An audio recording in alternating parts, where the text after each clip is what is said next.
Good evening, everyone.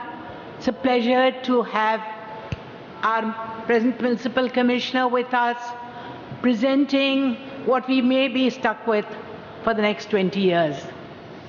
I mean, may be stuck with in the sense he is open to discussions.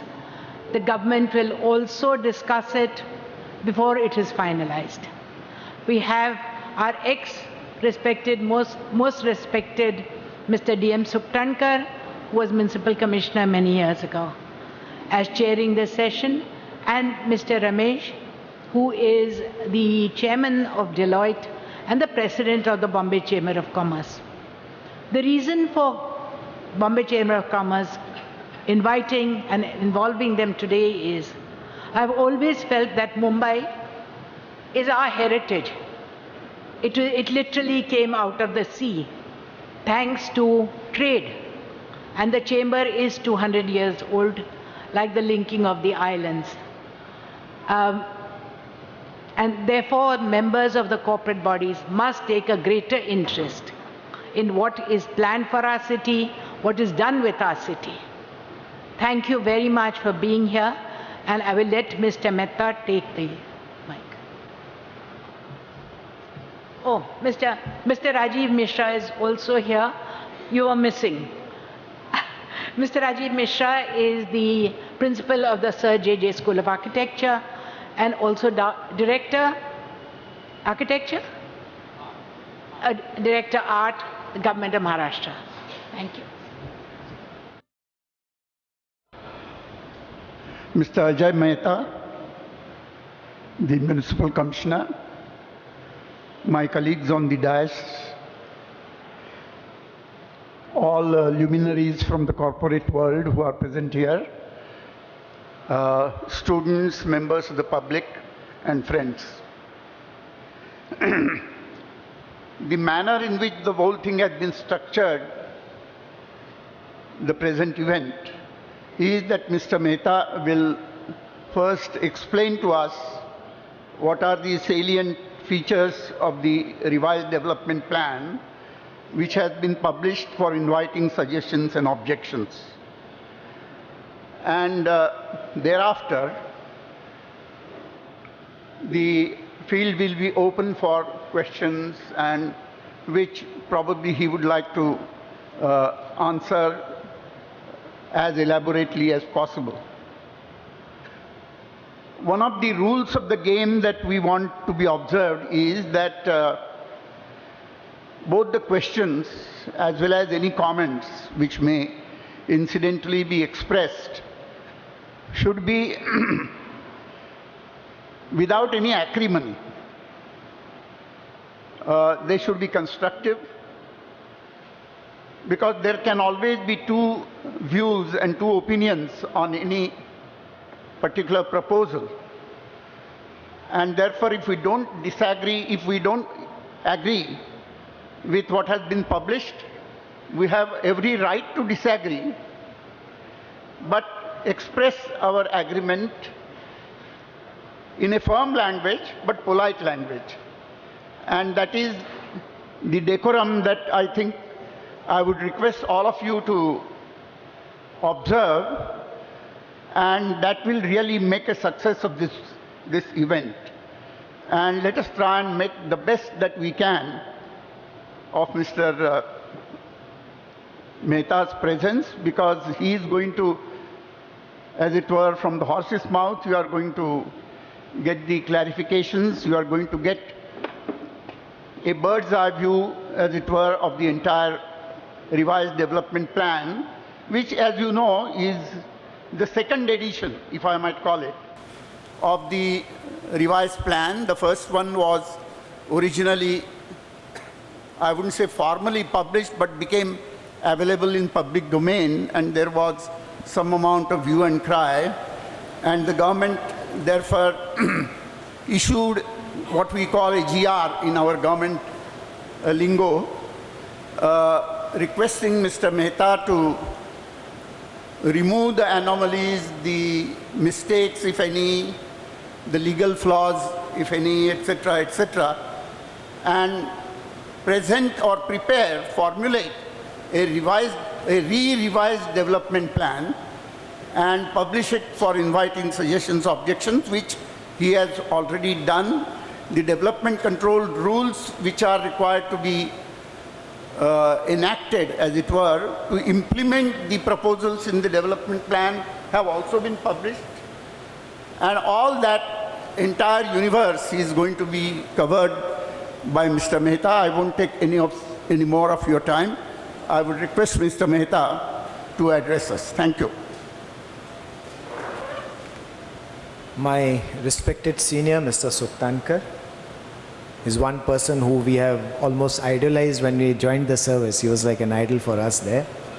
It's going to be a little difficult for me to speak with him listening. You know, it's almost like an examination for me. Mr. Rajiv Mishra, Mr. Ramesh, and Mrs. Anita Garware, who's been kind enough to invite me here, and we've been on SMS and met for the first time today. But I must say she's been not only kind to invite me, but have also discussed the contours or the plan of this talk.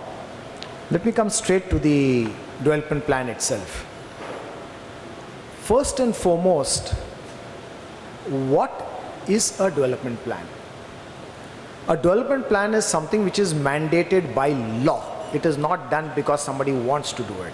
The law mandates that a city must have a development plan for 20 years, which should lay out fundamentally three things: the economic plan of the city, the environment plan of the city, and the social plan of the city.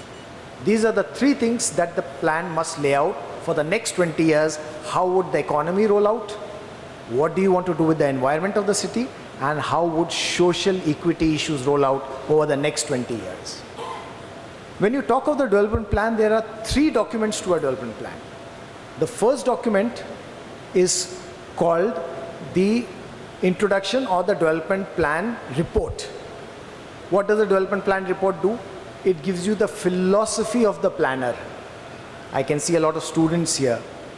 Any planner, before he gets down to his work, lays out his philosophy. You know, we may say, oh, I'm an engineer, so philosophy means nothing for me. No. Philosophy sets the tone of your policy. You can't have a policy without having a philosophy. So first and foremost, the DP report lays out the philosophy, the thinking of the planner.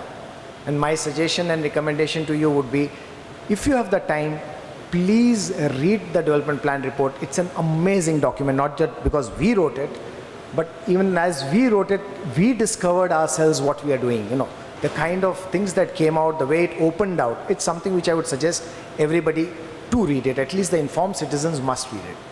The second component of the development plan is what we call the plans, the maps, which lay out the proposed land use pattern of the city. How are you going to use the land to achieve economic growth, to achieve environmental balance, and to have social equity issues and challenges met with?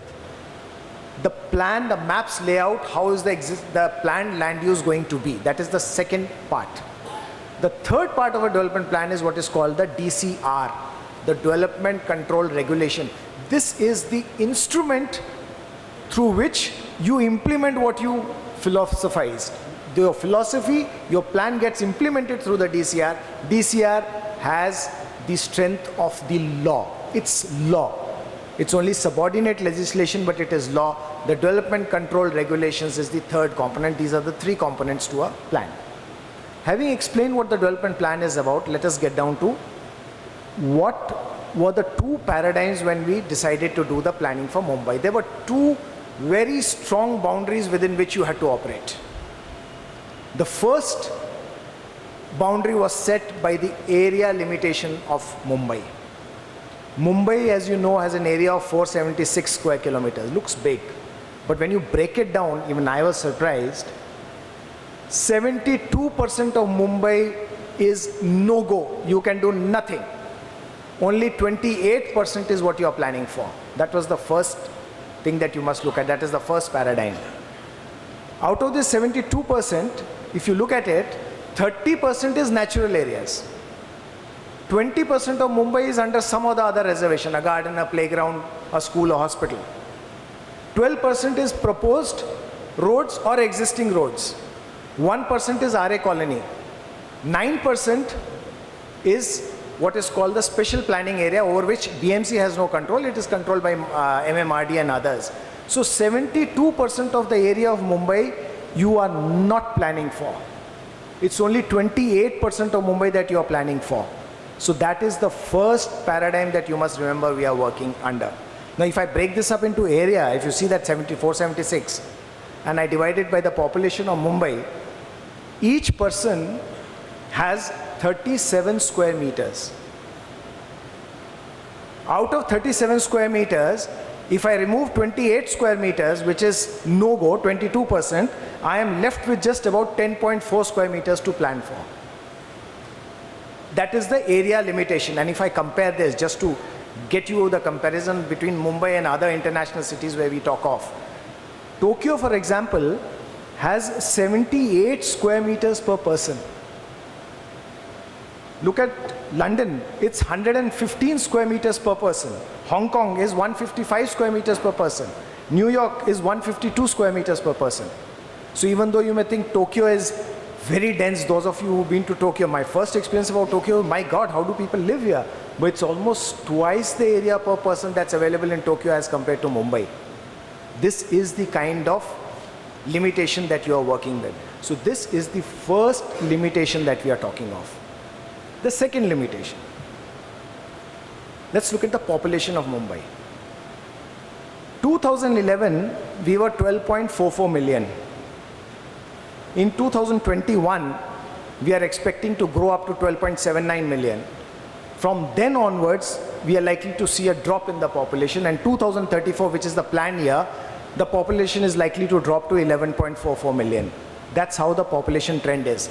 So we decided to plan for the highest population, which is expected in 2021 and which is expected to be 12.79, so that the planning standards don't get diluted. Let's plan for a larger population than planning for a smaller population and then landing up in trouble. So we decided to plan for 2021 population.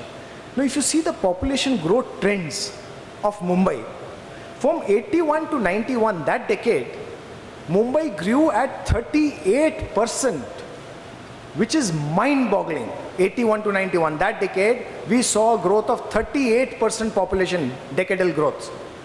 From 91 to 2001, Mumbai grew at 20.41%. So these two decades, the 81 to 2001 decade, those 2 decades, you've seen the population growing at an average of about 27 to 28%, which is huge. Further, 2001 to 2011, the population has grown only by 3.87%, and we expect further going down, it is stabilizing, and by 2034, like I said, we see a population dropping off. That is where this thing. So fundamentally, there are 2 paradigms that you're dealing with when you're planning for Mumbai. Area, which is one of the smallest, the densest, and a huge population. In one line, the planners had to make an elephant stand on a pin. This is where we are headed. We're trying to balance an elephant on a pin. That is where the planning paradigms for Mumbai city are. Having done this, having looked at this paradigm, we said, what are the priorities for this city? Let's look at international experience. The first priority for any city, anywhere in the world, is employment. You cannot have a city where people are jobless, where people don't have employment. No city in the world or in history has survived with zero employment or zero employment growth. You look at what happened to historical cities. You look at what happened to Detroit in USA when the car industry went down. The first and foremost that has to be done for cities or planning must take care for is employment. When you looked at employment, which is the population zone that is employable or is in employment? The worldwide experience shows that the population between 18 years of age to 64 years of age is the population that is in employment. And when we looked at this population, that population in 2034 in Mumbai is going to be 8 million. So the first principle is that your plan must provide 8 million jobs. When you're looking at 8 million jobs, what kind of jobs are you looking at? Mumbai is not a city which is doing primary employment, agriculture, or maybe digging pits and filling them back again. Of course, we do that with the potholes, that aside. But we are not a city which does that. We are a commercial capital, and we intend retaining our primacy. We are not just the commercial capital of India, but we are also looking at being a viable commercial city in Southeast Asia. Now, if we want to do this, what do we do to ensure that 8 million jobs get created by 2034? The first thing is that you need to create quality working space. When we looked at that, we found that on an average, when you create jobs of the level which Mumbai is looking at, IT, biotechnology, animation, law, legal profession, you need about 20 square meters per person for his work area, and about 2.5 square meters per person as ancillary. So you have a canteen and other issues for that person. So you need approximately 12.5 square meters per person for each job that you create. If I look at 8 million jobs, that straight away takes me to 10,000 hectares of built up area. We need to create 10,000 hectares of built up area from now to 2034 if we need to ensure that 8 million jobs would get created and would have a space to work in. And today, if you look at real estate prices in Mumbai, we've almost outpriced ourselves. So unless we create more supply, there's no way that we could ensure that these jobs get created and at least the jobs don't get restricted just because real estate doesn't exist.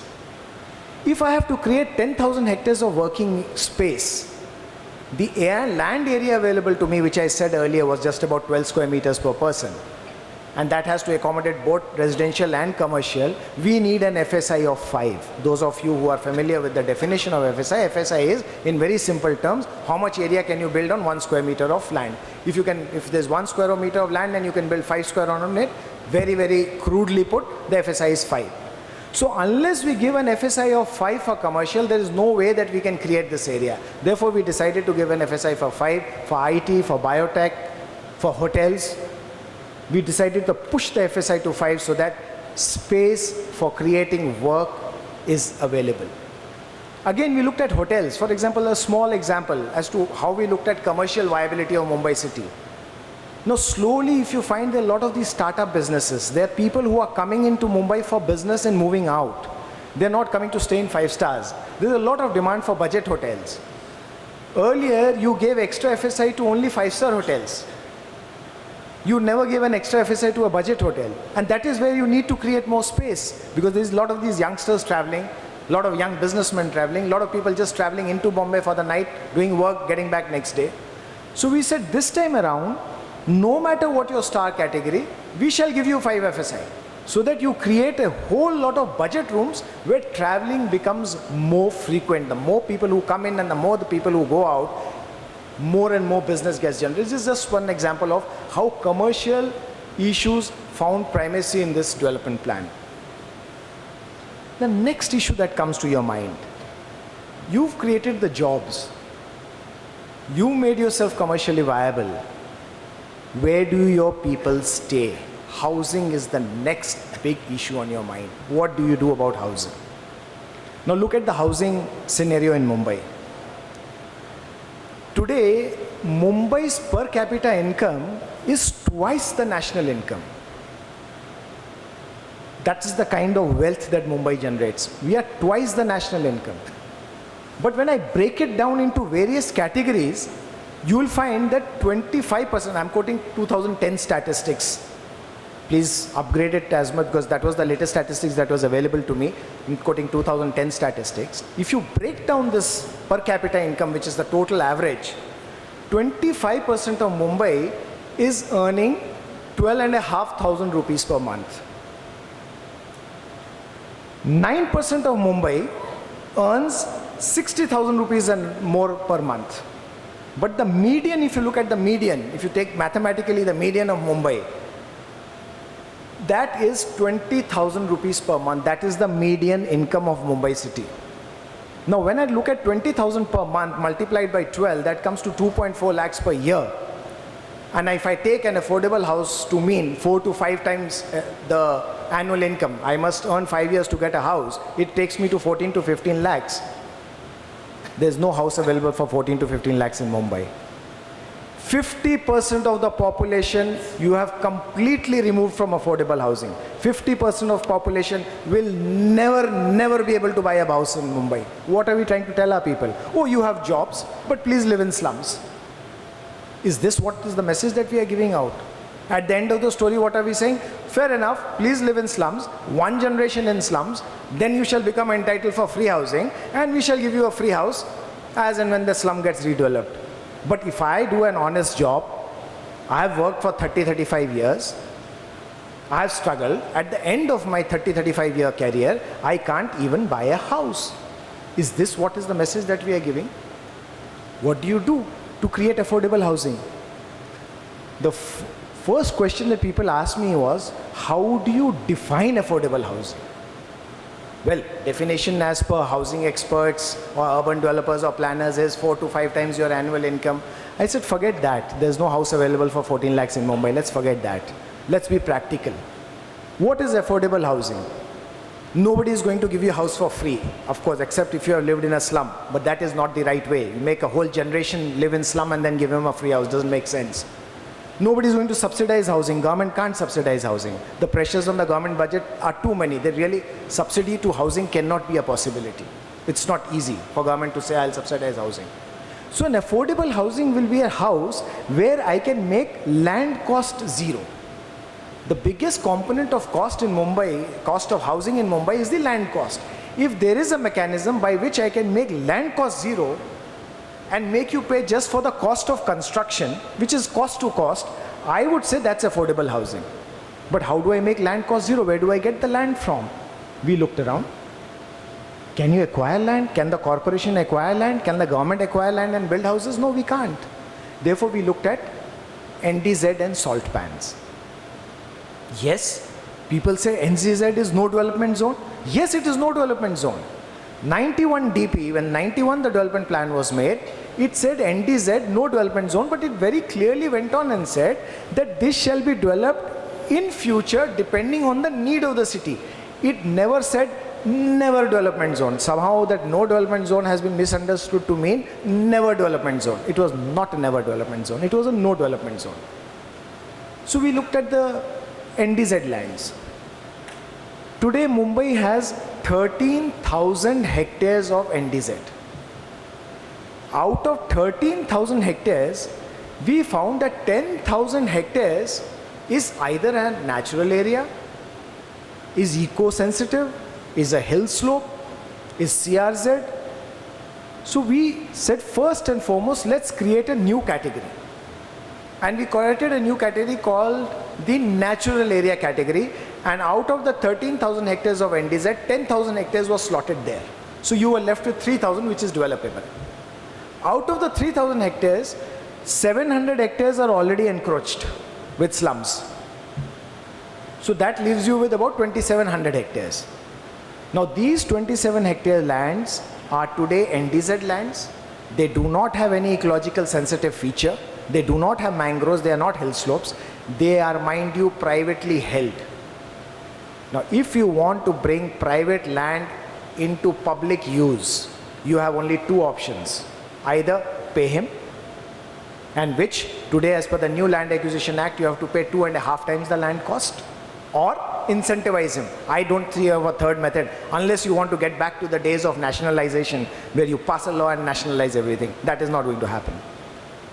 So forget nationalization, you have only two ways. Pay him, take that land, build houses for people, or incentivize him. We chose the incentivization route. We said, fair enough, this 21 hectares land, which is privately held, we are now saying, this is your land, you want to develop it, but 2/3 of that land will come into public use, 1/3 will allow you to develop, we'll give you FSI for that, but 67% of the land will be brought to public use, out of which 33 shall remain open and 33 will be for affordable housing. So in one stroke, you are bringing public land into, private land into public use, you are incentivizing him without paying cash. At the same time, you are creating affordable housing, which you can sell out or give it out at cost of construction, and you are creating extra open space. That is the route we adopted. Second big chunk of land that we found in Mumbai was salt pan land held by the government and the government of India. We've been telling government of India that please release these lands for housing. There have been discussions and there have been meetings and usually going up and down. This time around we are telling them very clearly. Salt pan lands are there in the city.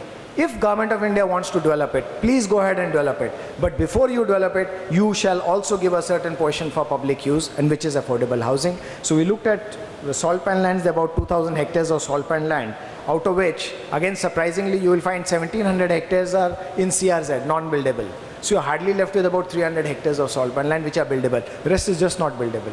So in the 300 hectares, we are saying fair enough, if the government of India only does about 100-150 hectares for affordable housing, that itself is a big boost.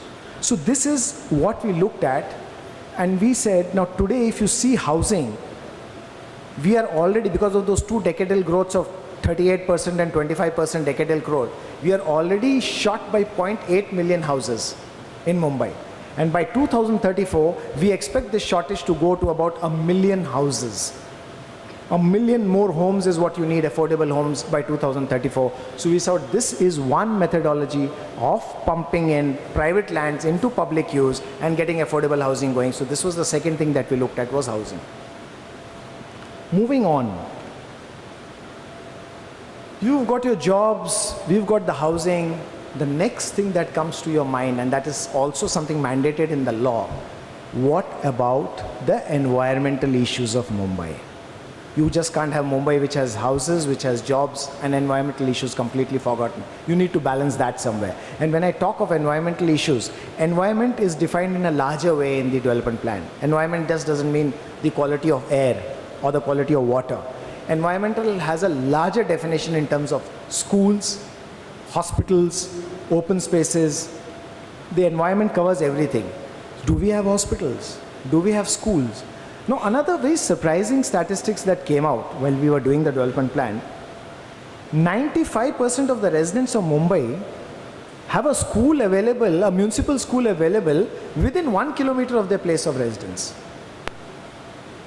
Almost 60% of Mumbai has a medical facility, a hospital or a dispensary or a maternity home within 1 kilometer of their place of residence. And about 93% has a medical facility available within 2 kilometers of his residence. And about 91% has access to open space within 1 kilometer of his place of residence. So when these figures came up, we said, yes, it looks good. What's wrong with this? If 95% of the population is within 1 kilometer of a school, it's very good by any standards. But then the issue was, yes, there is a school available, but what is the quality? Yes, there is a hospital available, but what is the quality? Today, are you aware that corporation hospitals handle 1.44 crore outpatients every year?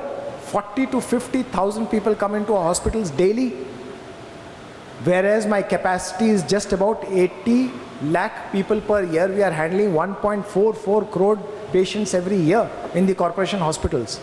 So yes, while you have a hospital available, 63% of the population has a hospital within 1 kilometer, is the quality available? The bed occupancy of Mumbai Corporation Hospital varies between 80% to 120%. So during the peak season, when you have the diseases coming in, at any point of time, you have people who are, you have cots placed to just accommodate them or laid out on the... That is the kind of situation that you have. So you need quality. So we looked at these figures, and said that's the next thing that we need to touch in our development plan. In education, we found that we have 0.6 square meter per person allocated. We decided to push that up.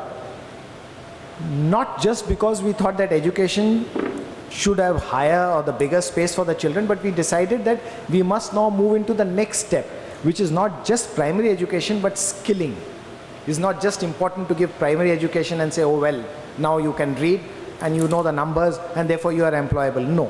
Just because you read and you know the numbers, you are not employable. We need to push it up. So we pushed the planning standard from 0.6 to 1.5 square meters per person.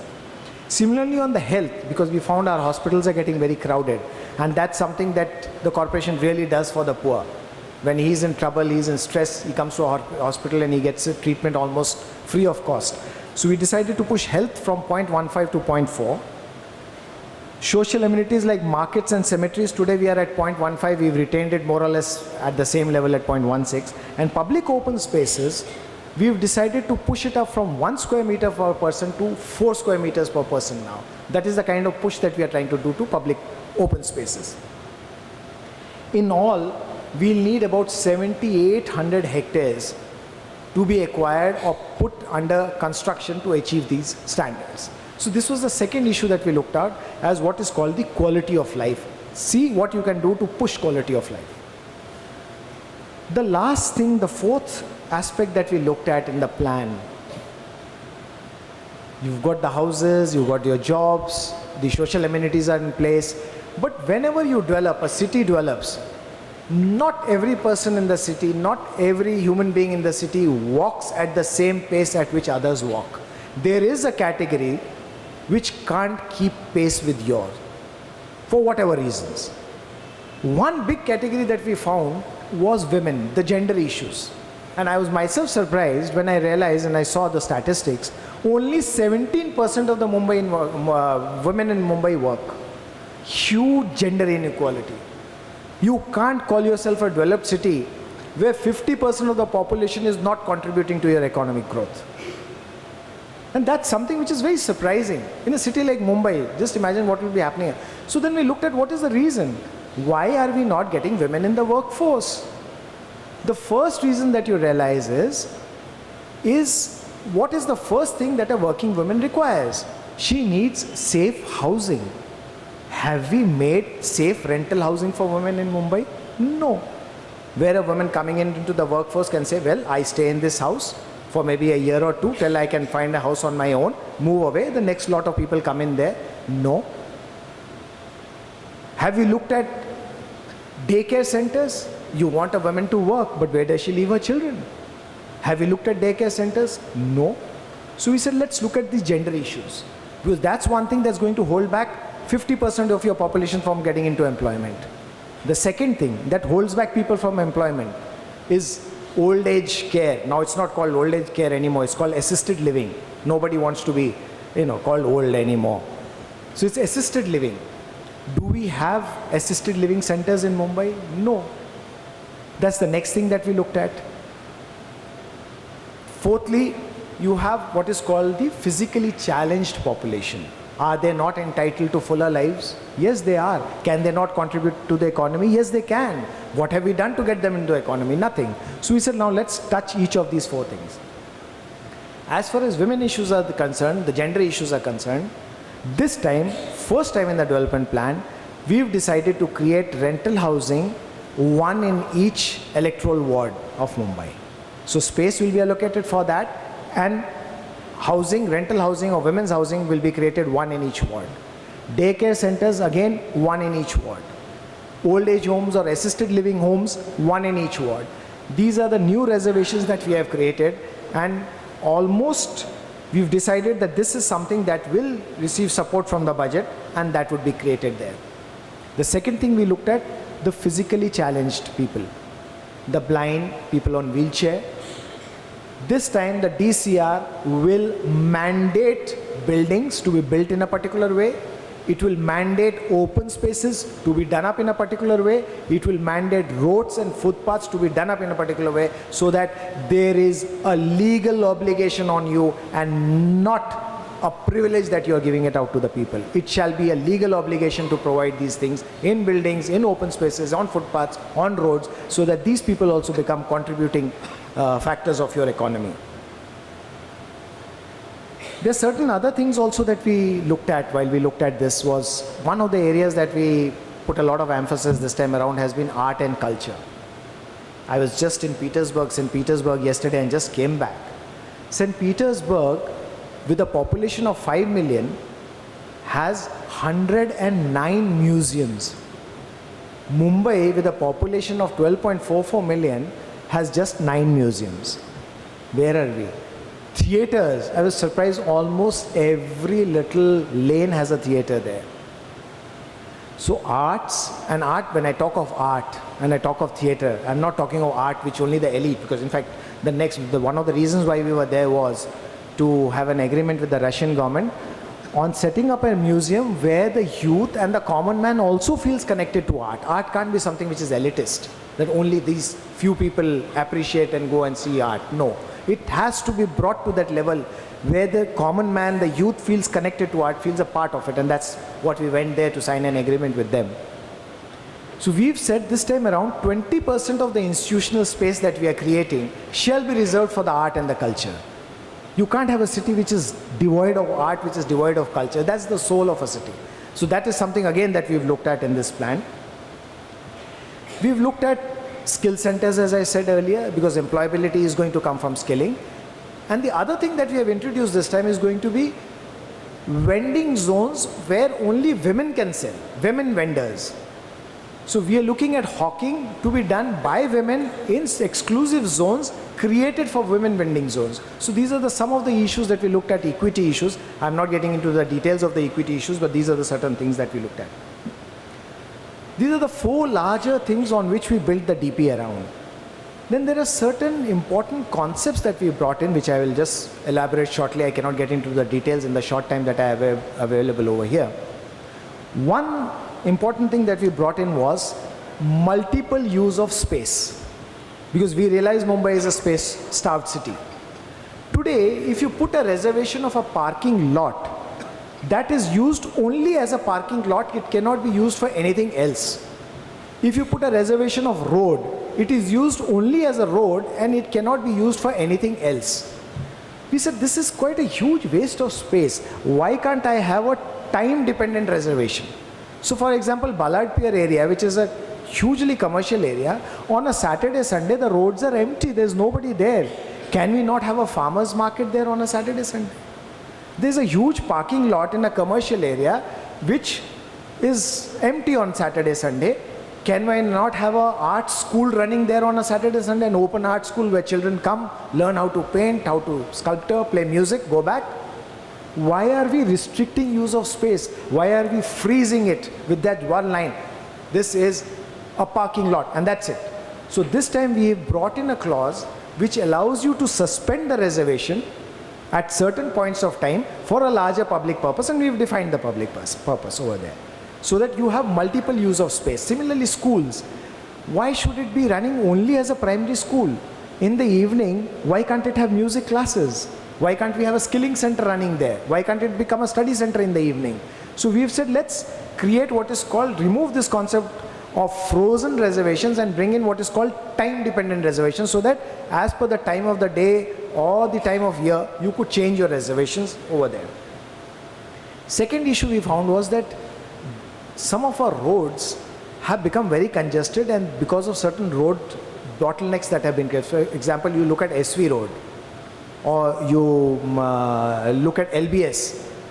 There are bottlenecks which have come right on the road, and those people have been there for many years. There's no way that you can move them out. We are ready to give them resettlement places, but you can't pick up a person from SV Road and say, I'm going to put you in Mahul, or a man from LBS and say, well, I'll put you beyond Malad. He's not moving from there. This time around, we've created a concept wherein if a neighboring plot going in for redevelopment is ready to accommodate this person who's on the road today and is sort of bringing about impediment to the widening of the road, he can be accommodated there, and that person would be given extra FSI. That is one thing that we have introduced, and we expect a lot of these roadblocks would go and we will be able to widen some of these roads. Second issue, look at the suburbs. Today in the suburb, we are not able to give any incentive FSI. So you have people living in flats that one family has now expanded to 2 or 3 because the children have become adults. They can't afford a second home, but in that home they're not able to live. But they're ready to go in for redevelopment, but there's no incentive FSI. There are almost 70,000 societies in the suburbs waiting for redevelopment to take place, but they really see no incentive in breaking down that flat and building a new one which is slightly bigger, accommodates family needs. They are not there to sell flats to builders. All they are saying is that I now have an adult son, he can't buy a flat, can he stay with me, can I not make my flat a little bigger? We've created incentive FSIs for such societies which are waiting redevelopment for their own need and need to expand a little. That's the other thing that we've looked at. Toilets. The norm says that you should have about 40 people against each public toilet. Mumbai today, there are 80 people on each public toilet, which is absolutely critical and as a crisis. There's very little land available now to create more toilets. So this time around we've said we will allow multi-story toilets, provided you can get the technology correct, get it correctly. Multi-story toilets, let us create more toilets in the city, public toilets fundamentally. RA, which in the last DP had seen development institutional areas and things like that come in. This time around we have said RA is no go. It's a natural area, shall be reserved, it shall be reserved in a natural area except for the car shed. The metro car shed, that is, we are looking at RA and there's another piece of land. Between the two we need to take a call depending on how the metro takes a call. So that's the other issue that we looked at. The third important aspect that we've looked at is parking. It's a huge issue in Mumbai. And you must have seen we are now coming out with tenders for parking in South Mumbai. We'll be coming out for everywhere else. Today, if you ask me, there is no single inventory of the parking available in Mumbai. Because of that, you are not able to bring in efficiency in parking. We are just not able to create efficiencies of parking. So, for example, if you are driving down from the suburbs into south of Mumbai, you really don't know where the first parking would be available. So if you knew where the first parking is available, you would park there and maybe walk down a little rather than coming and then going round and round trying to find parking. So we are not able to create what is called an inventory of parking. Because of that, we don't have efficiency of parking. So this time around, we are going to create what is called a parking authority, which shall take over all parking spaces in the city. We shall then see how that can be used best. How do you incentivize it? How do you make it more efficient so that parking, which is becoming a big issue in Mumbai, is then handled by an authority in a scientific manner and in a manner that it knows best. So that's the other thing that we are doing. We've also looked at the other issue of open spaces being created by reclamation. Yes, reclamation is a bad word, but this time around we said reclamation is a necessity, but however, it shall be only green reclamation. There shall be no construction allowed on that. And right down here in South Mumbai, we identified a patch of almost 300 acres, which we put in the development plan to be reclaimed, but only as a green area. New York has a 300-acre park. London has a central park. Mumbai doesn't have anything like that, of that size and that magnitude. Why should we not have it? And if you see the kind of reclamation on this return flight, when you look at when the aircraft is coming to land into Dubai, look at the amount of reclamation they have done. But it's not green reclamation. They've gone and built houses, they've gone and built roads, and they've gone and built everything else there. We said, okay, reclamation, but no building. It will be completely green reclamation. Let's create more open spaces, which can be used by the people just for recreation and no building there. The last issue that I'll touch upon is, how do you implement this DP? Is this going to be another dream to be sold in conferences and talks organized by Mrs. Garware? Now, if you look at the history of DP implementation, let me tell you, it's dismal, it's poor to say the least. 1964 DP was the first DP that we made. Only 14% of the DP was implemented, just 14%. 1991 was the next DP that we made. We just implemented 23% till date. We've not even been able to implement 50% of the development plan. So why are we making this development plan? So when we made this development plan and we said, okay, now let's look at the cost. We found that to implement this development plan, we would need 14 lakh crores of rupees. It's a mind-boggling figure. Is it implementable? No, it is not. And if you look at the breakup, we need to acquire nearly 59 million square meters of land to make this DP see the day of light.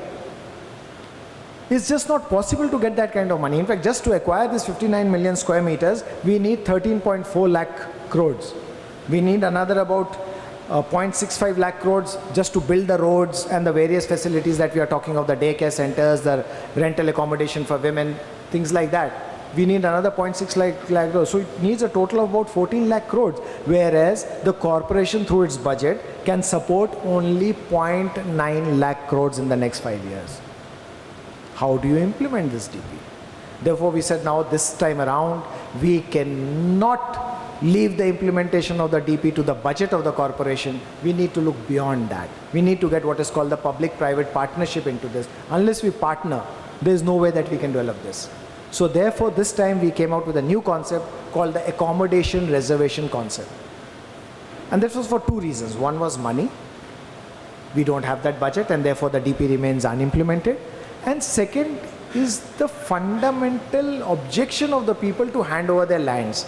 There's a huge sort of resentment. They don't want to hand over their land. So the minute I put the reservation of a garden on somebody's land, he is there on my doorstep. Why have you done this to me? What wrong have I done? Is this what you should have done to me? This time around, sir, please, if I put a reservation of the garden there, give me 70% of the land, 30% is yours, I will give you FSI for the full land, build what you want. So you have a house which is facing a garden. Similarly for schools, similarly for hospitals, we've created the concept of an accommodation reservation. I won't get into the details of how that's been worked out. That's available in the DP plan report. But this time around we have said that if you part with your land for the reservation for public, some part of the land we'll let you have, keep it for yourself, we'll give you the FSI for the full land. Not only that, if you find that you can't build, the portion that is left is too small to build, you can carry that as TDR anywhere in the city.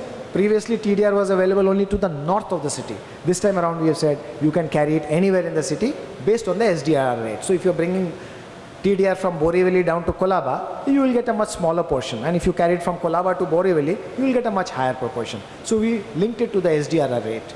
And that was one of the things that we did to ensure that we are able to get these lands and the DP becomes implemented. The second thing that we are doing, in fact, the DP has been put for public suggestion, objection, but parallelly the DP team is now working to break this down into 5-year plans.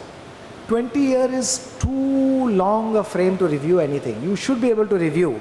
The citizen should be able to review the plan every 5 years. So we are breaking them down into 5-year plans.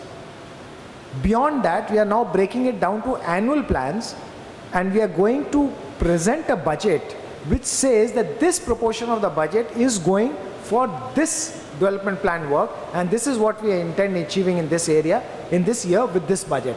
So that every year, year to year, you can see how much budget is going into the development plan, how much of the development plan has been achieved, so that that comes under public scrutiny. That's important, that your development plan and its achievement is scrutinized by the public. Lastly, this development plan, we have tried to simplify a few things. In the ease of doing business, we have tried to simplify a few things. One of the things used to be concessions. In fact, I was surprised that as a commissioner, you give out something like 34 concessions. You're almost like a Santa Claus handing out concessions. This Santa Claus concept has to go. You need to finish this off. You should know day one whether you're going to get this or you're not going to get this. We've managed to eliminate 20 concessions.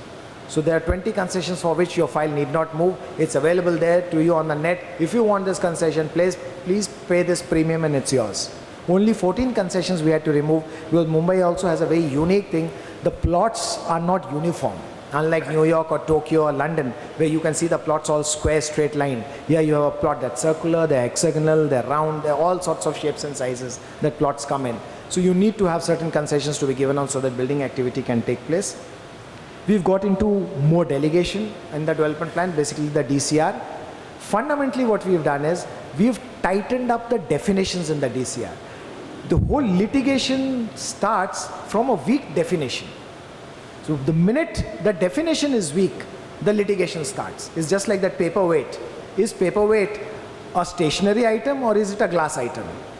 And litigation after litigation takes place. How do you put it? Where do you categorize it? So this time around we said, let's tighten the definition, leave very little to imagination so that litigation drops in those areas. These are the 2-3 larger aspects that we took care of while doing this. Lastly, to conclude, let me use this opportunity to thank the people of Mumbai at large, in the sense, this is the first time that when we built the DP, we built it almost under public gaze. We took a decision that every time we wrote a chapter, we'll put it out in public domain. It's for everybody to see, read and comment.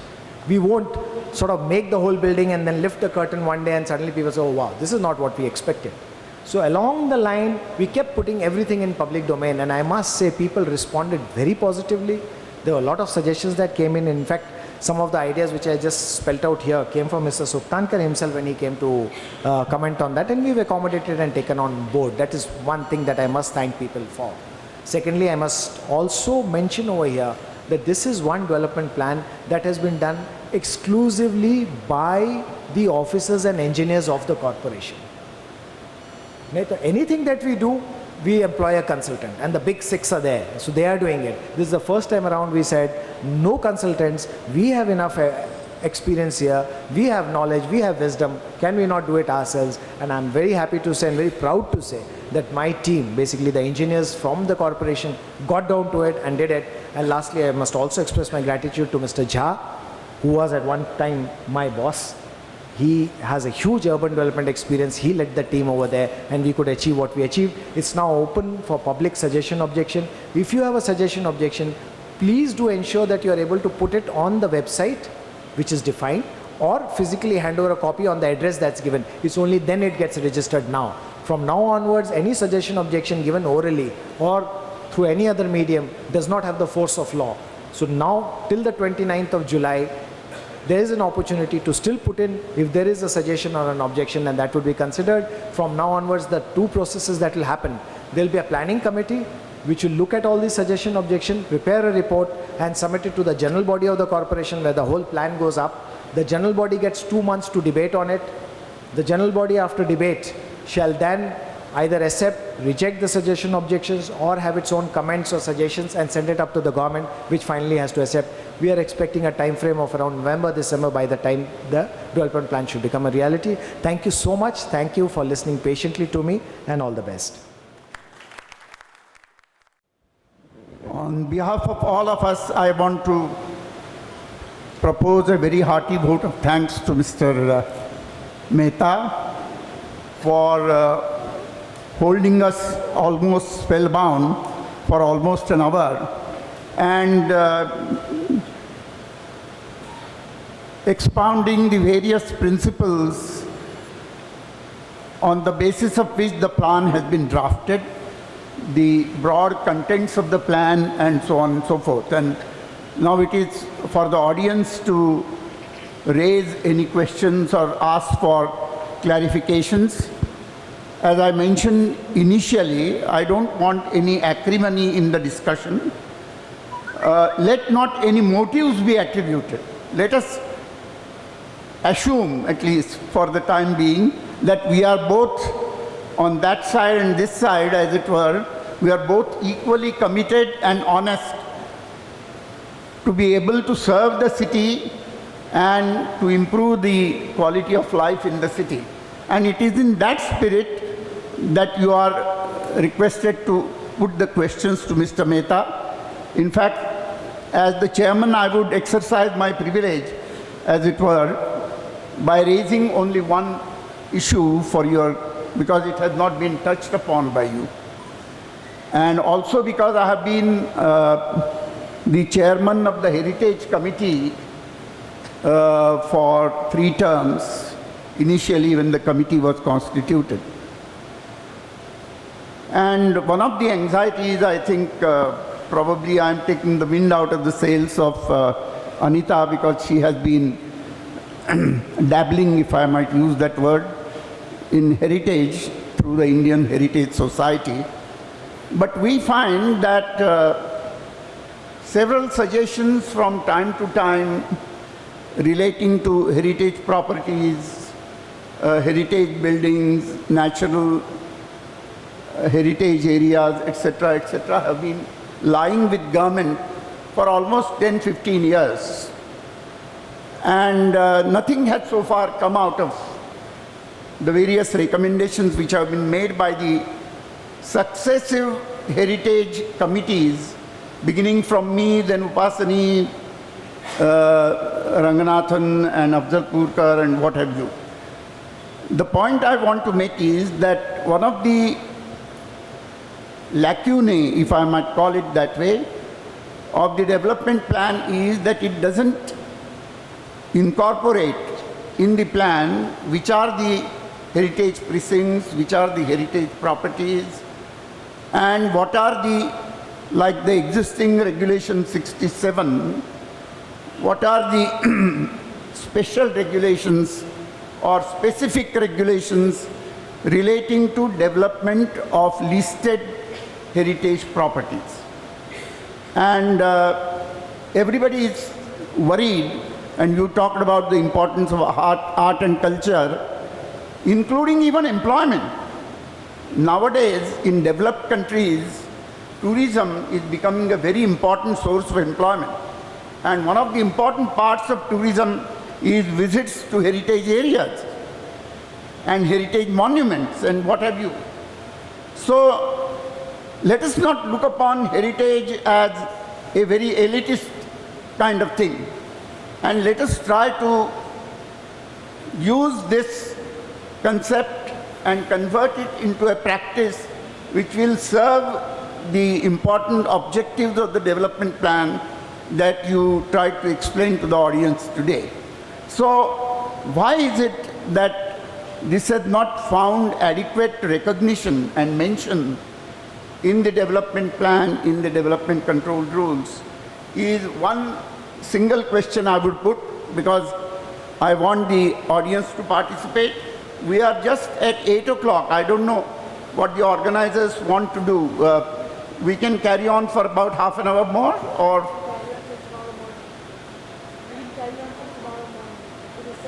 Yeah, anyway, let us see how it goes. And probably we may have to, I will have to use the guillotine if it is getting dragged, the discussion is getting dragged. My request to the person who is raising an issue is to be as brief as possible and not give a big explanation, but enunciate the specific issue or the question so that the clarification can also be made by Mr. Mehta to the issue raised. Thank you. Yeah, one by one.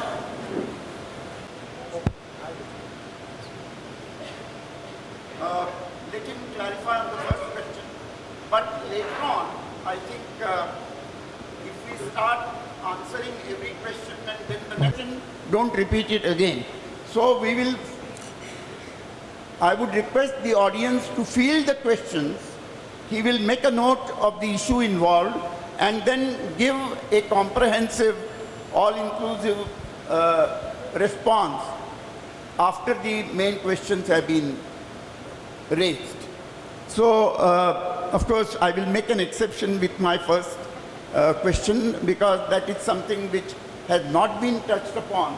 And therefore, I would request Mr. Mehta to clarify that point, and thereafter I'll throw the meeting or question hour for everybody.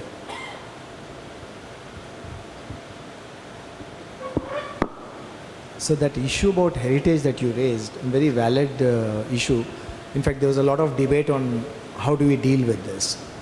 One of the things we realized was that heritage, the identification of heritage structures and precincts changes over time. So you, presently itself, you have a heritage review committee headed by Mr. Afzal Purkar, which is looking at the earlier heritage lists. And they are giving reports to us. We've already received reports for 3 wards. So they're giving ward-wise reports to us as to what should remain in a heritage structure and what should not. So the first thing that we realized, sir, was that we need to protect heritage structures. That is something which was absolutely on the top of our mind. There was no way that heritage could be diluted in any way. So one we realized was that, do we mark the heritage structures on the development plan itself, or do we not mark it? Thereafter a lot of debate, we took a decision that we will not mark it on the development plan. By not marking it on the development plan, no, even that was my reaction when the planners told me. Why? The very reason why we not marked it on the development plan is that the development plan is going to live for 20 years. It's going to be till 2034. What is the idea of marking it? The idea of marking it is that it's there for everybody to see and know. Can you not achieve the same concept? We said, yes, we can achieve the same concept by attaching the list of heritage structures with the plan itself. So when you see the A ward plan, there's a list that is attached to it which says that these are the heritage structures in a ward. As and when the heritage list changes, which is subject to a lot of change, is already undergoing a change with this review committee sitting. Well, heritage lists we find have been undergoing a change almost 3 to 5 years, whereas the DP lives for 20 years. All you need to do is just change that list rather than going in for reprinting of the whole plan. So in no way is the legal status diluted. Yes, the optics are slightly different. It is not the optical, this thing is not there, it is not there on the plan, but definitely it is on the list, and that in no way dilutes the legal status of the heritage structure at all. It still remains in the DCR as it was. Yeah, I think somebody wanted to raise a question. Yeah. Actually, I have 4 questions. Quickly identify yourself and then as short a span as possible. My name is Rahul Kadri. I'm an architect. You mentioned correctly that there's a great shortage of housing, and you also said that you cannot really change the location where people need the housing. They have to be accommodated nearby over there. Having said that, you said the additional housing stock being created is going to be in the salt pan lands and the NDZ lands. So that would really be probably for people who are coming in. But for people who are already there, you also rightly said that the cost of land is the most crucial thing. So the only way, if you don't have land, you can bring the cost down is increasing the FSI. You said that for the commercial thing. So for the residential even, you are increasing the FSI of various means, but you are charging the ready reckoner rates at various percentages, which will, therefore, the cost of land, the cost of the FSI remains very high. If it's at 80,000 rupees a square feet in an area, you're charging 70% of it, 60% of it in various things. So you're not contributing to bringing the cost of FSI down. In fact, you are raising the cost of FSI.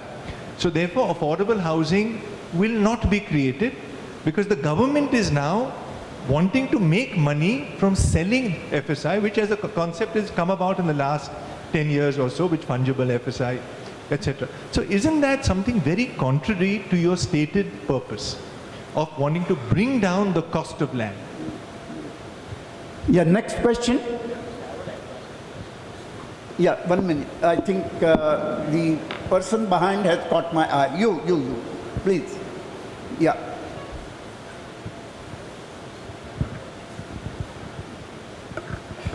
Sir, in your speech, there was very little mention about transportation and traffic. You did mention about parking, but one of the things that really vexes citizens of this city is the horrible condition of traffic and transportation. To what extent public transportation and even private transportation, etc. Yes, Would there be any comment from you on that when you answer the question? Mr. Desai?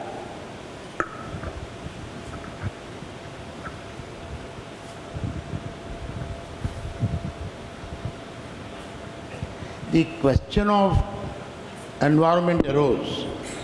My name is Desai. I was a former Minister for Environment and Urban Areas, and I was also Additional Solicitor General of India. Now what I want to say, that you have raised one of the components as environment. Now there, this rising sea level likelihood by 34, how many inches it will rise, we don't know. Now there, this it has been found that in tsunamis, what we call this on the ground, this mangroves. Mangroves is an important component. As an Additional Solicitor General of India, we have, on behalf of the Government of India, we have converted into as a forest. And the court has laid down several parameters. And even the police has been asked to take care of the mangroves. I feel that in the environment component, mangroves must have an important place. Yeah, that is one. Collect the same thing environmentally. Secondly, salt pans is also one aspect of climate change, and it is also probably in CRZ1. in that situation, I feel some important comments from the Honorable Commissioner would be necessary. Thank you very much. Yeah, please. Ramakrishna, and I'm an engineer. Some architects have come out with the proposal of block development plans. The idea was with small plots in Bombay and space allowed for between buildings and individual staircases in each building and lifts and so on. A lot of space is used up, and therefore they have proposed a block development plan where in the whole block there would be some common access and more people could be accommodated. Is that taken care of in your DP, sir? Yeah, kindly, because I can't, I will take the person who is in the last row amongst those who have raised hand. Yeah, please. Yeah, last three people, one after the other. Yeah. Since I've got the mic, can I And just... then behind you also later. Sure. Thank you, Mr. Mehta, for sparing the time. My name is Rishi Agarwal, and we've been making noises about NDZ, etc. But that's not my question right now. In your whole presentation, you missed out completely on the regional linkages and the role which transport infrastructure might just play in completely changing land use. Like the Mumbai Trans-Harbour Link, I'm made to believe, is 5 years down the line. And do you think that will completely change the dynamics? The other point is, it's good you did the calculations, 8 million people need employment and 10,000 hectares of built up space. But I think it is a bit misleading to say that all of that space needs to come out of new land. We've got 16,000 acres, as you know very well, in CEST buildings. 500 acres is just in Dharavi, and I assume it's all with BMC, so the cost of land is free. So in 10 years, we've not been able to deliver Dharavi, and we have so many other big slum pockets. So I think it's really not correct to be talking about salt pan lands or the other 3,000 hectares of NDZ lands which you mentioned. So I think these are two important points on which I feel if you can just throw light, especially the regional linkages. With the new airport coming in, there is Navi Mumbai Airport Influence Area, which is 600 square kilometers. If you were to have good transport linkages, it really means that you can free up a lot of land and give as much area as a greater Tokyo. Yeah, somebody behind you. Yeah. Good evening, sir. My name is Lipsa and I'm an architect planner. I just very simple question. In the new development plan, as a citizen, can we expect revitalization of the existing water bodies? Yeah. Sir, my name is Purav Bhatia. I have a warehousing business that I run.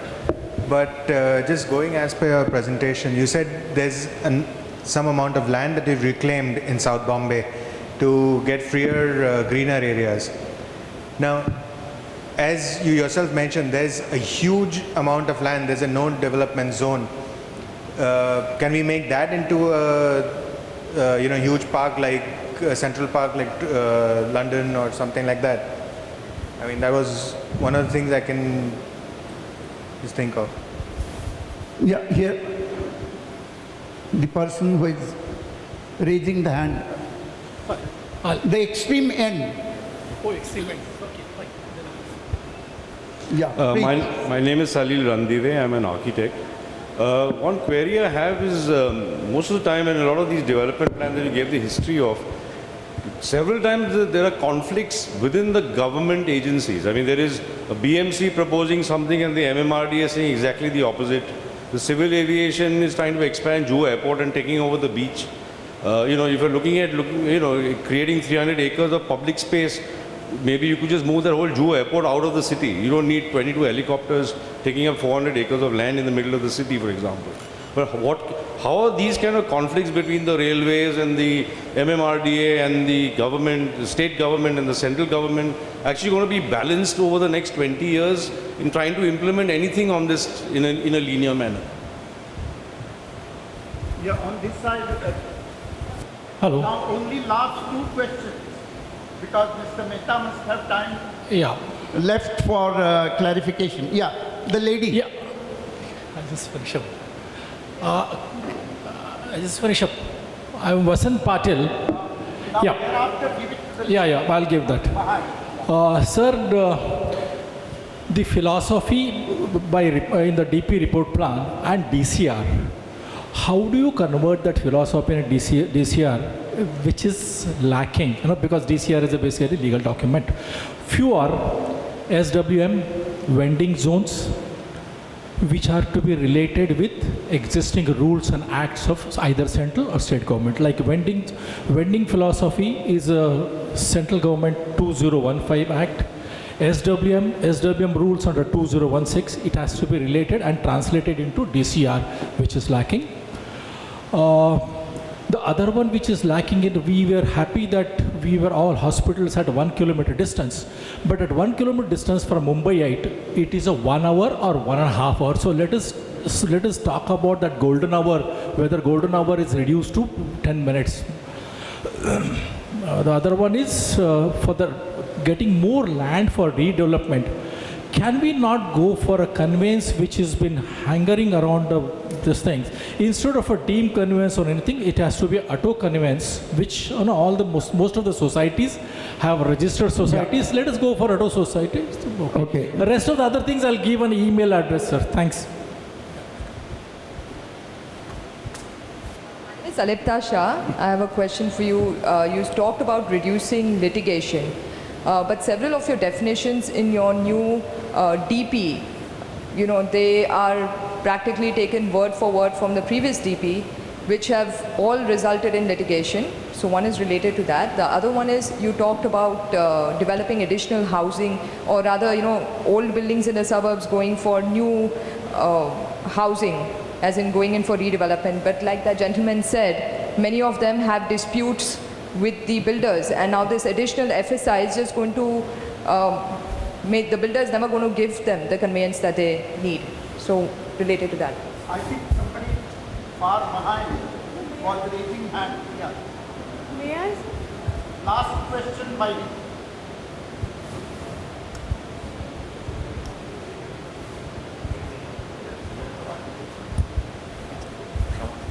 Hello sir, this is Avadut Ardankar. I am a student of Garware Institute. I wanted to ask, how does this DP plan takes into account the residents of neighboring cities, because there are thousands of people traveling daily to Mumbai because for job and etc. So does this DP take into account those people also?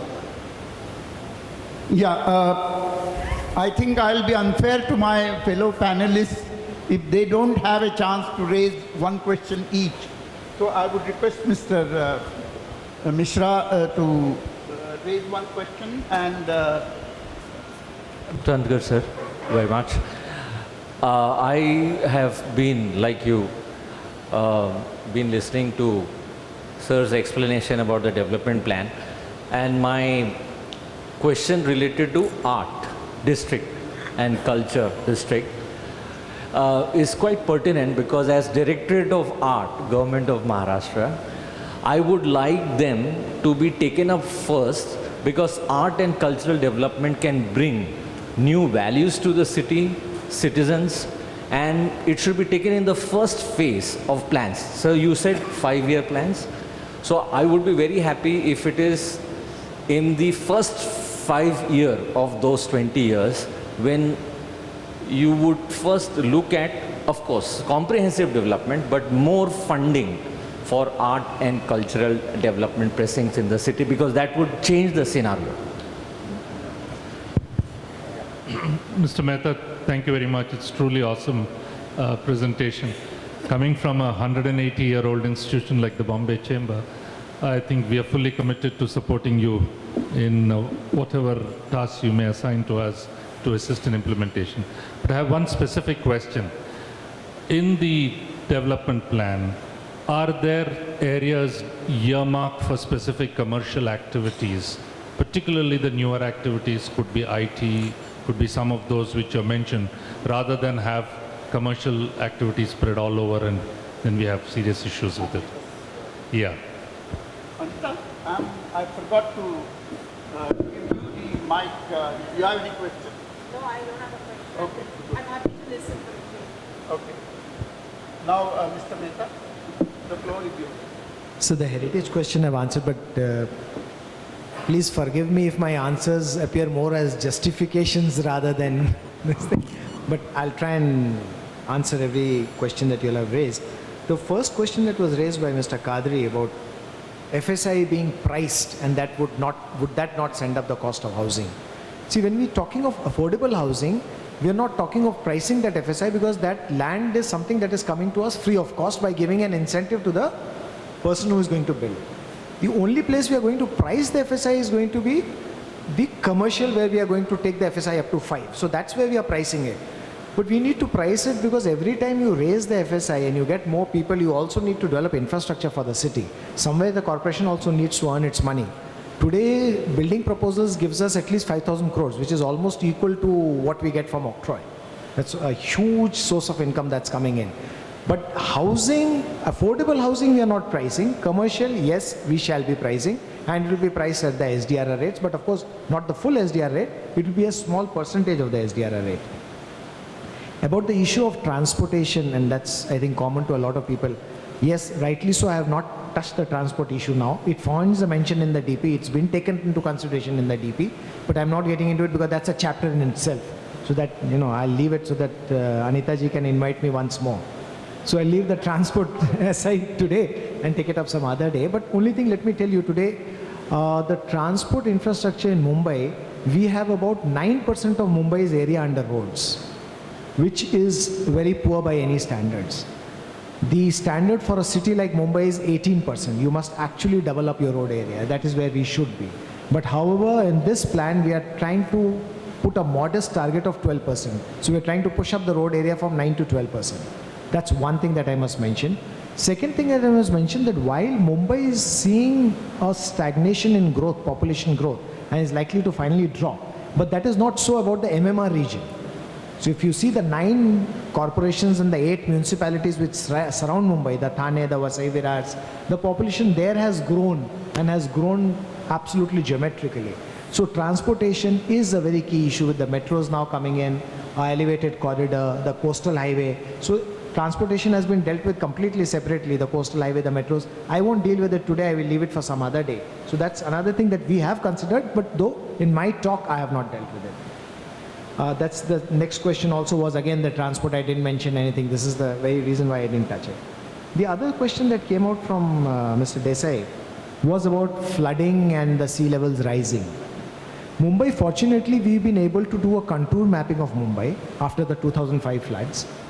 We've not only contour mapped it, but we also know with the drainage capacity. Today's drainage capacity of Mumbai is 25 millimeters of rain per hour Mumbai can drain. We are trying to raise this to 50 millimeters per hour. That is the work that we are trying to do, to make it from 25 mm. So if it rains from, on an average, more than 25 millimeters per hour, Mumbai is bound to be flooded. The system can't carry it. So we are trying to raise that to 50 millimeters per hour. That is what our plans are, and we are doing these pumping stations, the outfalls, and things like that. But in the meantime, this time around, I must mention that in the DCR, we have made it compulsory that when you submit a building plan for approval, you shall also submit the contour map of the land and show us that your building has been built above the high flood line for a particular rainfall. So that is something that this is the first time that we have defined. So that when you are making your building, you are now being almost forced to look at the contour and see whether your building plinth is above the high flood line or not. So that's one thing that we have introduced. The second thing that you've spoken is that mangroves have a special place. Let me tell you, out of the 13,000 hectares of NDZ land, the first thing that we shaved off was 10,000 hectares, which is fundamentally mangrove, ecological sensitive and slopes. So that we've, first and foremost, we've removed it. Not only removed it, we've created a new definition called natural area and made it untouchable for all times to come.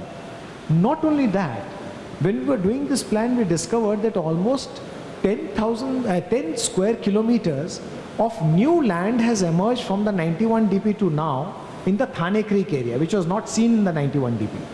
Now we had two options, just to simply shut our eyes and say, oh, well, it's emerged, it's emerged. But this time around we went and said, no. We marked it as corporation land. so that tomorrow legally nobody else can claim and say that this was my land. Secondly, not only we marked it as corporation land, we also marked it as a natural area, so that tomorrow nobody can go and build on that. So we've really taken this into consideration wherever with the mangoes are in the natural areas. On the salt pan lands again, to protect the salt pan lands, and we do realize in the corporation that salt pan land plays a huge role in absorbing the water in times of a flood or high rainfall.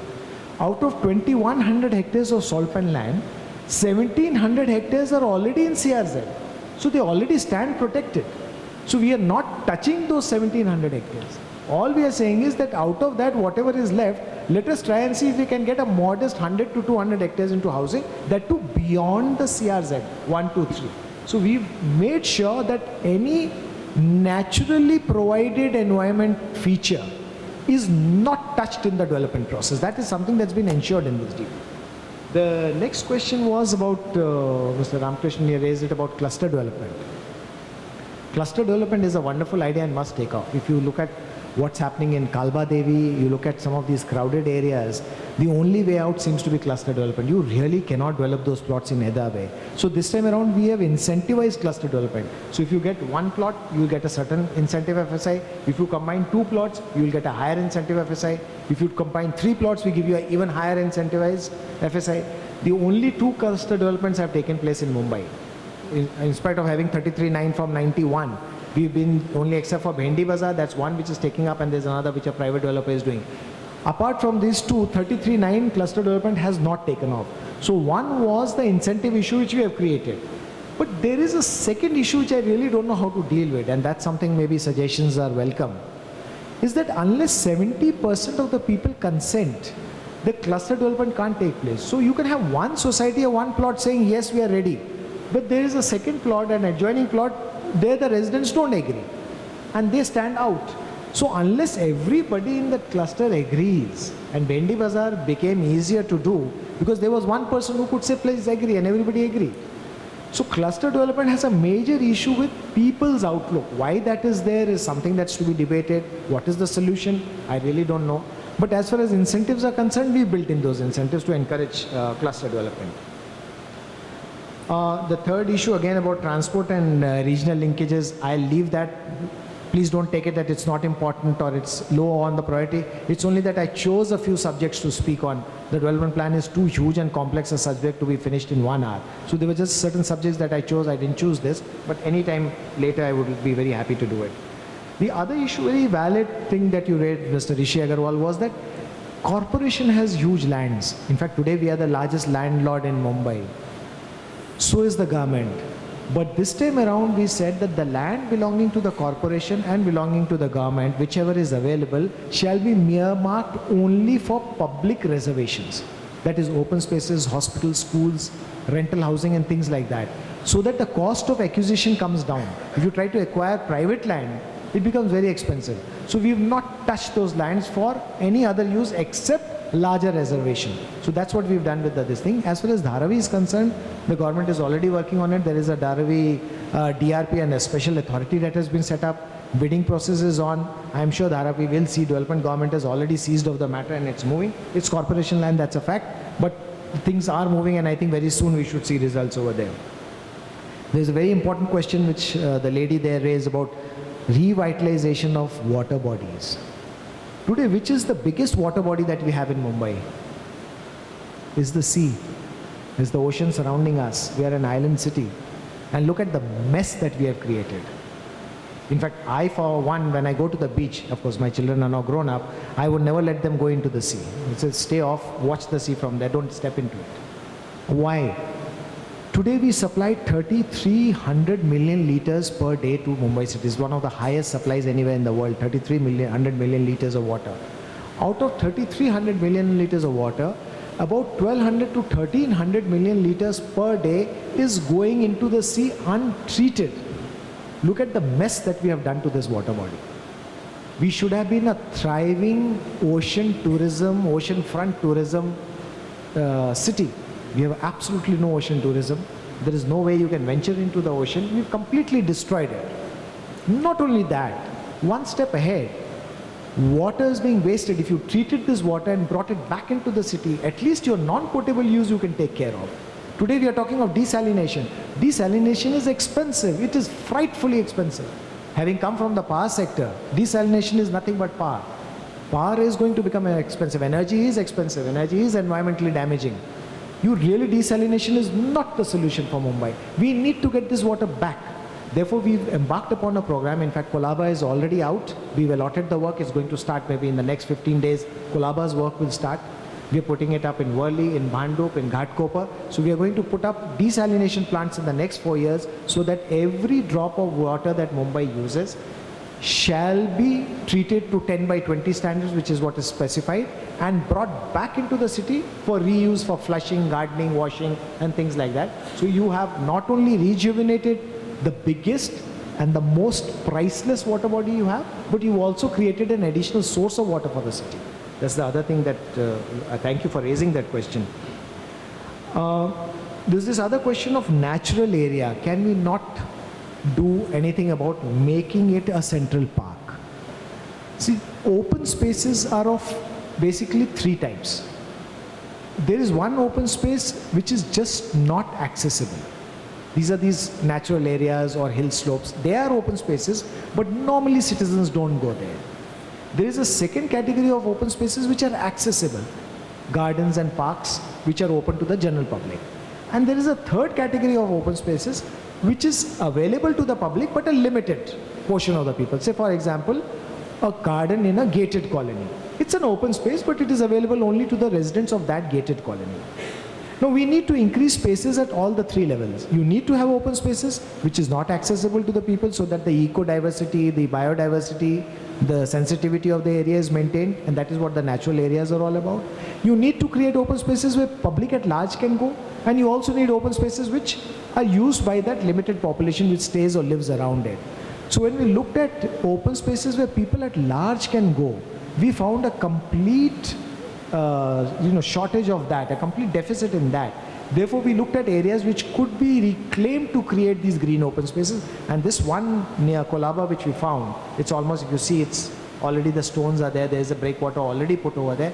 We found it naturally available for this thing. So we achieved 2 things. 1, create a green open space, and 2, also prevent any future mischief. If there is a mischievous mind which comes in future and says, oh well, can I not use it for a commercial purpose? Sorry, you can't. It's been blocked. So that's the next thing that we did. A very important question, conflict between different government departments.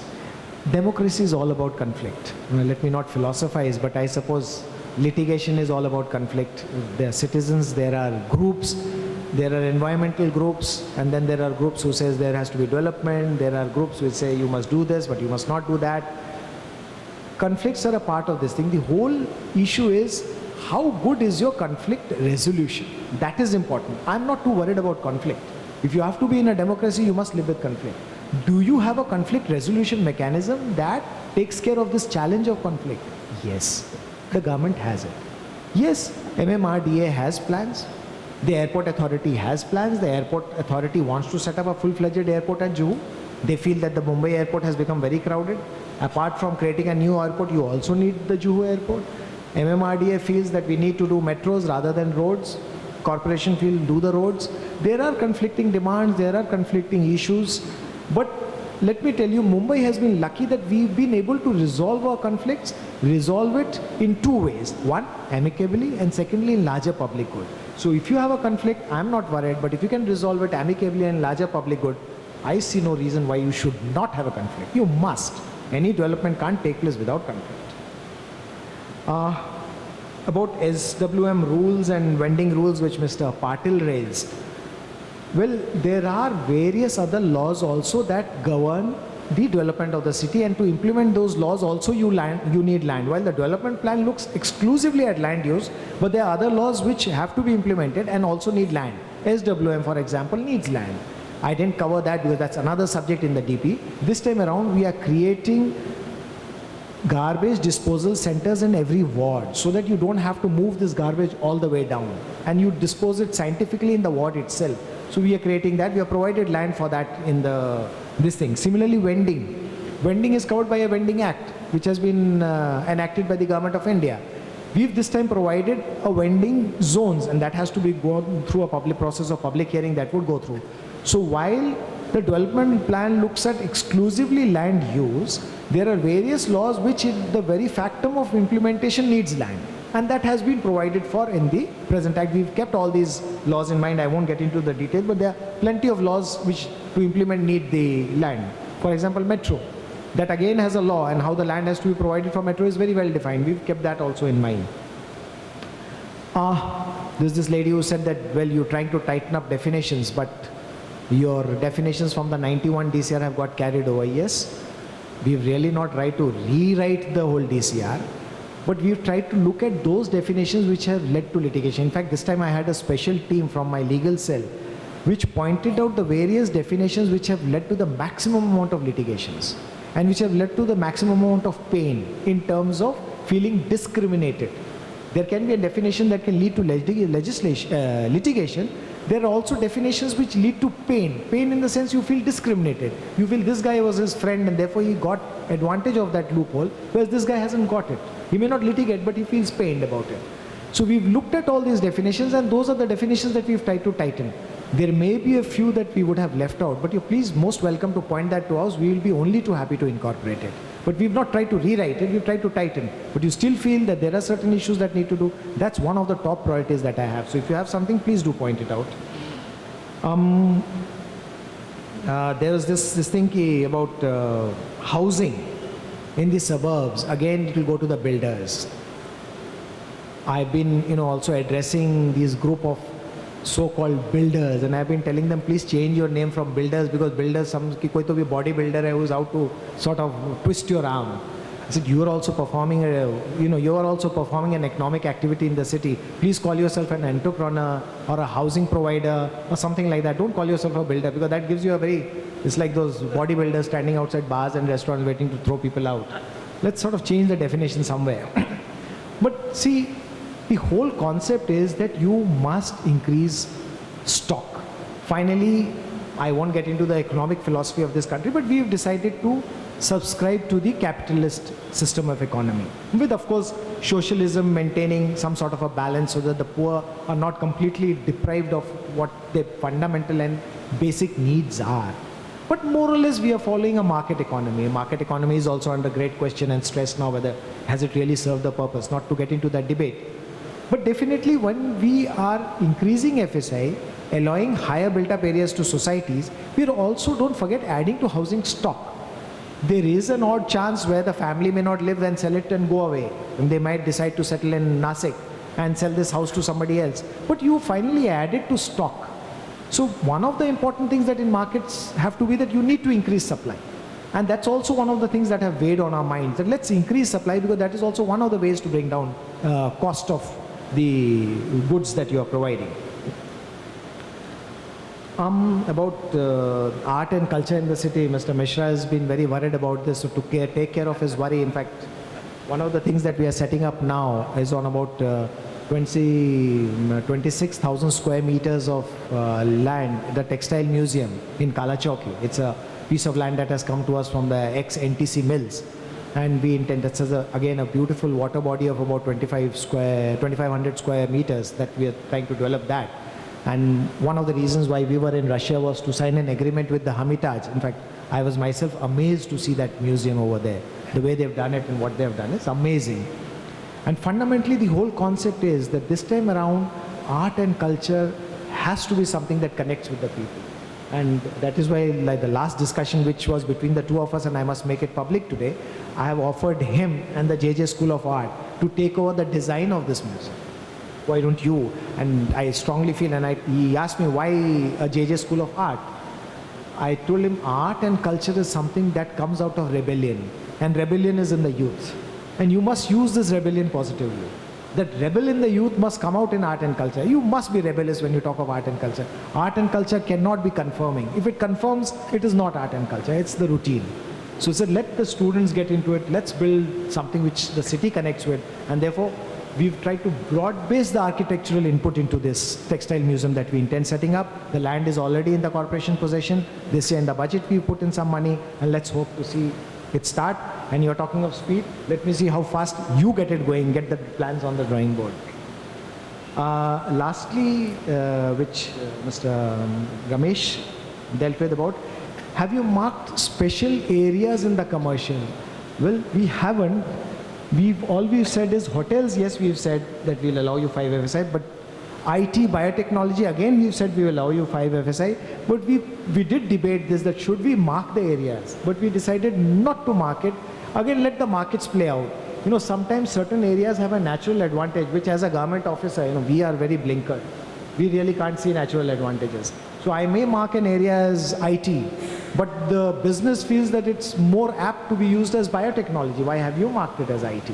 So we said, where these are the commercial areas, we allow you an FSI of 5, let the natural forces of the market take over, and if you think that should develop for IT, please develop. If you develop for biotech, please develop it for any of the uses that are allowed for commercial in a city like Mumbai. Thank you so much. Great questions. If you still have something, the website is mcgm.com. Please put it there and we will look at it. The last word will be the ladies for vote of thanks. No, before I say a word of thanks, I have one thing to point out to Mr. Mehta. You talked about, thank you very, very much for the philosophy behind the deal. I think we should all appreciate what has been thought of for our city. But when you talked about art and culture and private-public partnership, there is the Bombay Chamber of Commerce is represented. In 2006, a trust was set up between the MCGM and the Bombay Chamber of Commerce to do an art and craft center at Haji Ali. Not at Haji Ali, sorry, Worli. And at Lucknow, yes. Yeah, at Lucknow.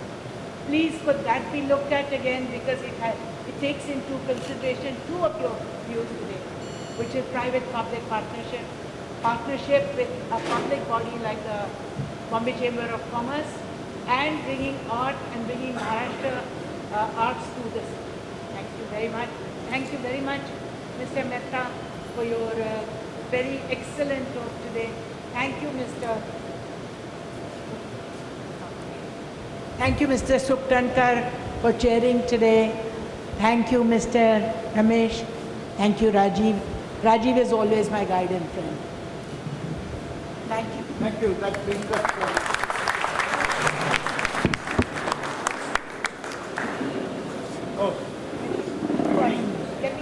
I'm sorry.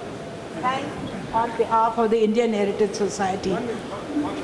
We don't believe in flowers which will die tomorrow. We believe in plants so that our relationship can last forever.